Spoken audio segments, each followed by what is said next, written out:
Hey guys, welcome back to Gap Gracepoint Online. Today's lesson is the first lesson after we have Easter.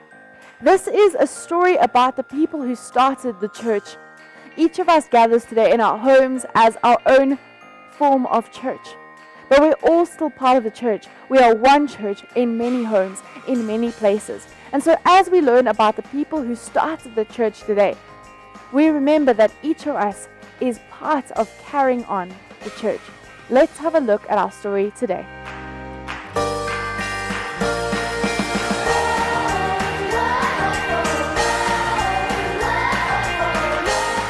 Today's story is the story about the people who started the churches. Just like you and I are part of a church, and right now our church looks a little bit different, but our story is about the people that started the first churches. These are some of the people that are known as the apostles. Apostles are those people that built churches. And so today we're going to look at who those people are. We're going to need some of these things to help us see and get to know each of these apostles. And so they all look different because each of us, just like the apostles, are different. We have different giftings, we do different things, and so these people are all different and part of the apostles, the people who started the first church. And so let's have a look at our story. When Jesus went to Jerusalem for the last time, he went with the 12. These are the 12. They were his special friends, and today we call them the apostles.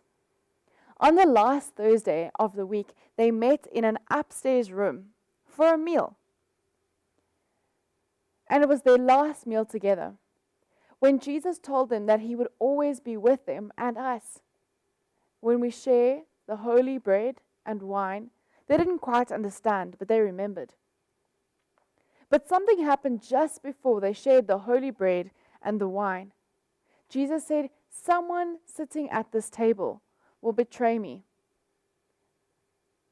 All the apostles were shocked, sorry, and angry, and they cried out, "Is it I? Who could it be?" That's what we see happening in this painting.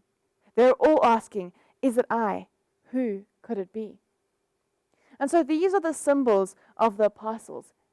Each one has a special sign to help us remember them and their stories. This is Jesus in the middle.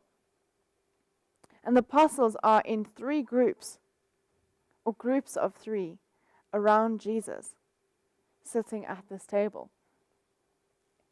Jesus, right here, is in the middle. And so let's see who else is here at the table. This is John. He's probably the one that was called the beloved disciple. John first learned about Jesus when he was with John the Baptist. And right away, he told his brother James that they were going to follow Jesus. And so both of them followed Jesus. Both brothers were fishermen. Their father was named Zebedee. So John is probably the one who wrote the Gospel of John. This is the symbol for John. We've got the cup and the snake. And although it looks strange, it helps us remember about John. So there's a story that there was a point where some people tried to poison John. But John did not drink the cup that they had poisoned. Instead, a snake came and drank it. And the snake died to save John's life. And so we put this above John's head to remind us that this is John.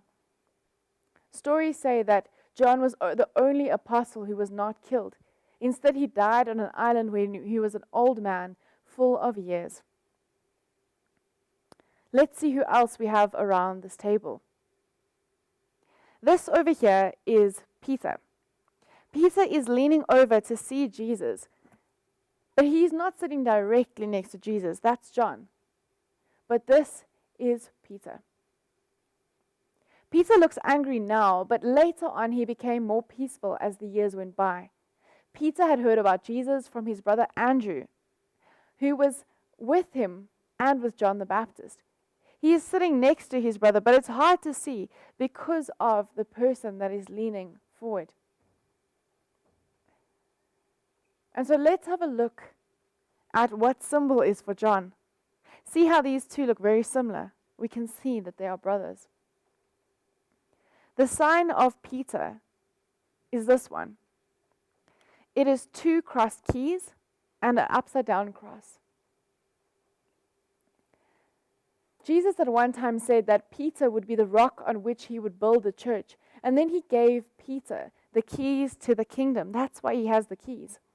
When Peter was old, he went to be with the Christian people in Rome. And it was against the law to be a Christian at that time. And so the people caught him. And they were going to kill him, to nail him to a cross like Jesus.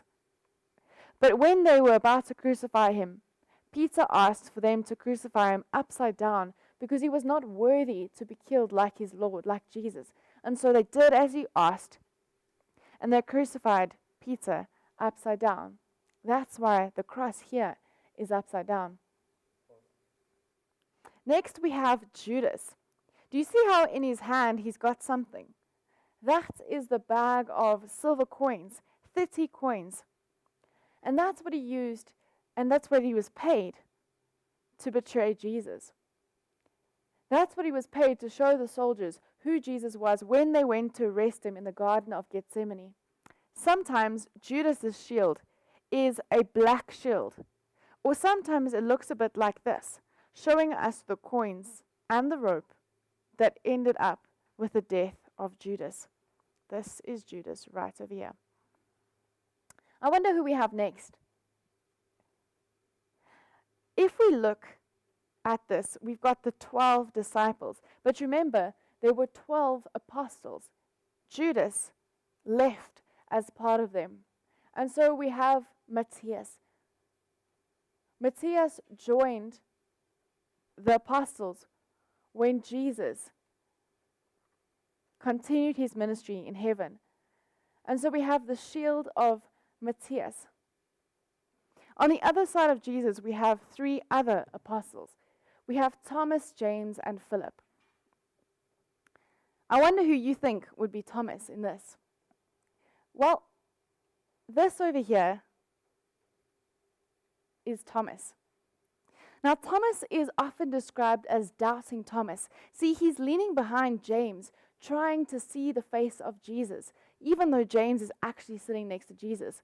Thomas is the one who asked the hard questions, and that's why he's often called Doubting Thomas. Let's have a look which one would be his symbol. This is the symbol of Thomas. It's got a builder's corner, a builder's square, and a spear on it.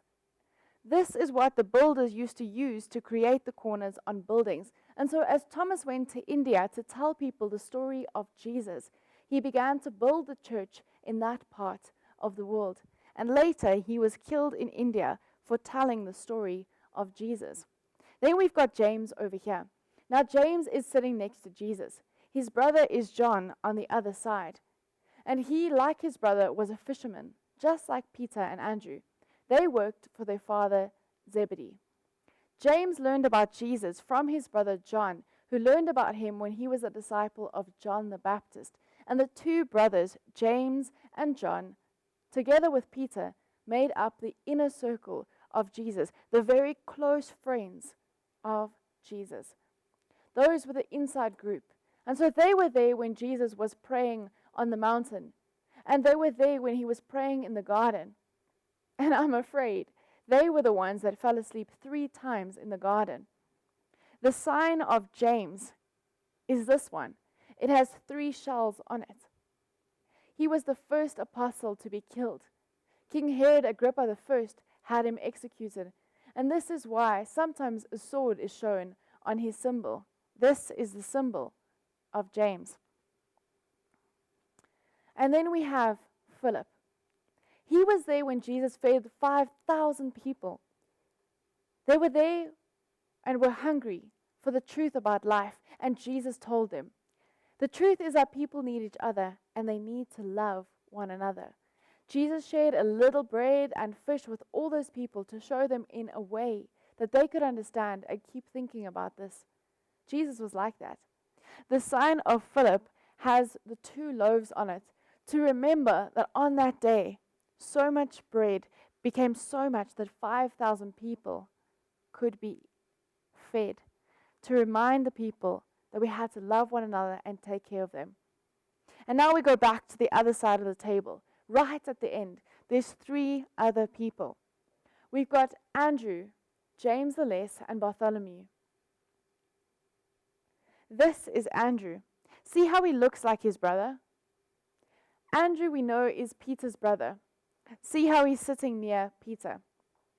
Andrew was one of John the Baptist's disciples, but when John the Baptist showed Jesus to him, he went to get his brother Peter, and both of them followed Jesus.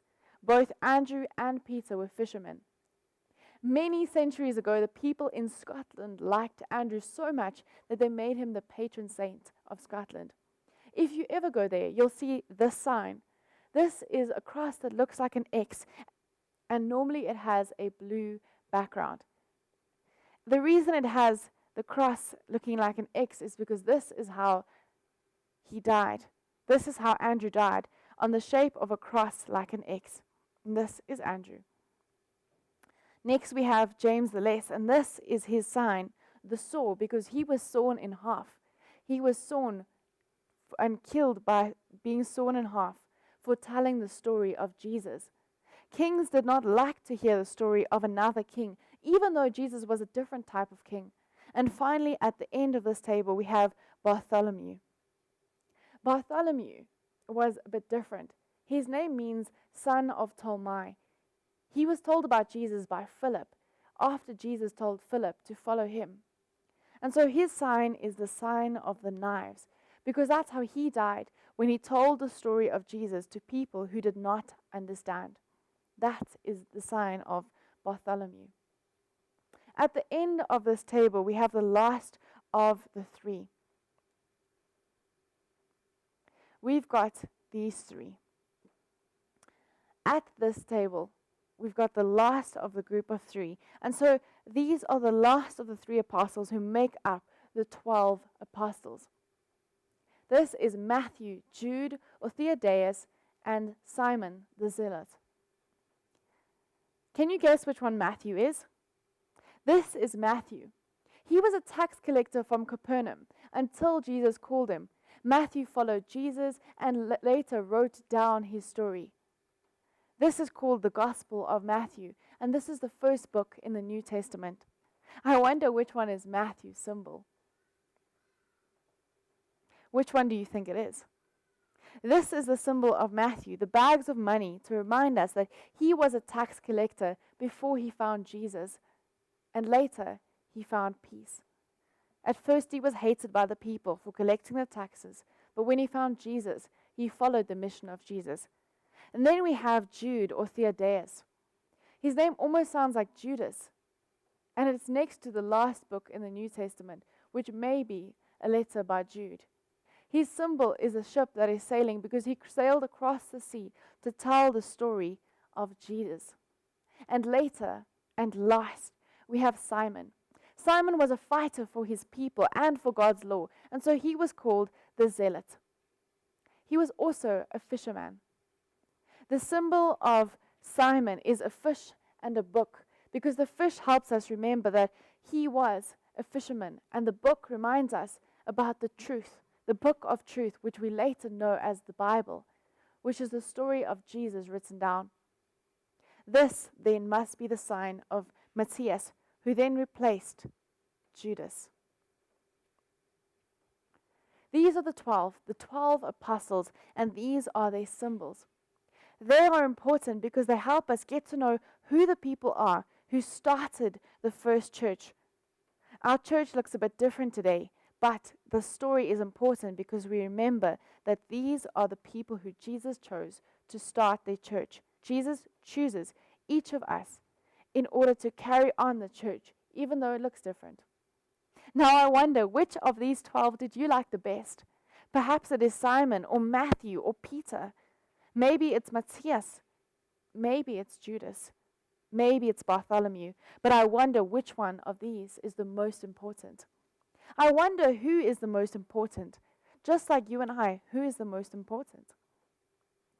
I wonder which one you think is the most like you. I wonder where you are sitting in the story. I wonder where you are as part of the story of the people who started the church. I wonder what you will do as we carry on the church of Jesus Christ today. We hope that you enjoyed this story today and that it means something for you. I want to encourage you this week to think about who are you and what is your role, just like the apostles, in the church of God. What will you do in Jesus' name? And what will the story mean to you? I want to encourage you as well to like and subscribe our videos, to comment and to let us know where you're watching us from, what part of the story you like the best, or to answer any of the wondering questions that we explored. Remember to check out in the comments below for your resources for this activity. Engage with them, look at them, do the activities, and let's see you again next week. Bye guys!